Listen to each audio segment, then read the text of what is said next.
Here's how this works. Water, salt, and pepper, those are freebies. Your pantry, it better have flour, oil, vinegar, mustard, and garlic. Beyond that, you'll only need 5 more ingredients and 25 minutes to put an entree or entire meal on the table.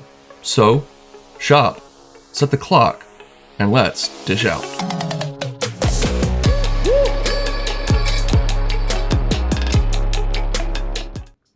First up, I've got some chicken tenderloins here. You could use chicken breasts as well and just cut them into strips of size of your choosing. Got some frozen waffles here. I've got the mini kind. You'll see how I'm going to assemble this here in just a moment. Some chicken batter or seasoning of your choice. I like these nice spicy pickles, and of course some hot honey for a drizzle. Pretty simple thing to bring together here, but we are going to start with our chicken and our dredge. Just put that dredge in a bowl. You'll want to preheat your air fryer to its maximum setting. Go ahead and thoroughly coat and dredge all of your chicken breast strips or tenderloins in the dredge. Rinse and repeat with any remaining tenderloins. Also remove any pieces of tenderloin or chicken that are falling off or look like they have fat or sinew in them. Next up, I'm going to take a baking tray and drizzle it generously with olive oil and lay all of our chicken strips down in the olive oil.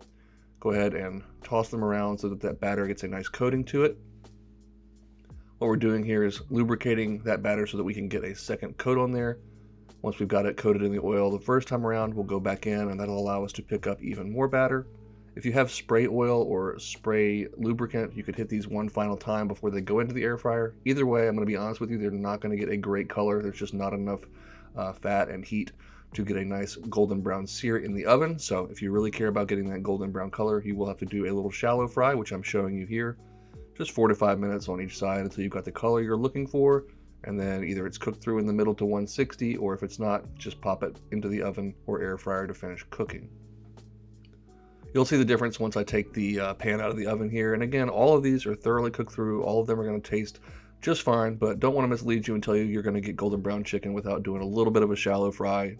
Most air fryers just aren't powerful enough to get that color on there. Too much moisture in that chicken. Anyways, I prepared our little toaster waffles here per package directions. Got them nice and crispy. I'm going to cut the minis in half, so I've got a top and bottom bun.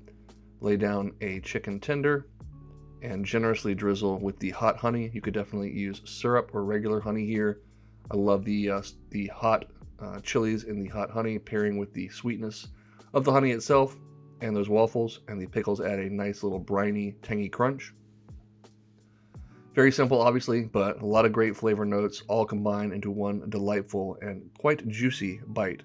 As you can see, I left a lot of juice on the board with my first bite here. You know that's going to be a great bite of food. You could add other things to these, like cheese or other condiments. You could even make your own waffles, but hey, this is 5 and 25, so we did a little minimal cooking here, and we made a maximally flavorful product, which I hope you will give a try. Make your own, as always, or at the very least, go make something delicious.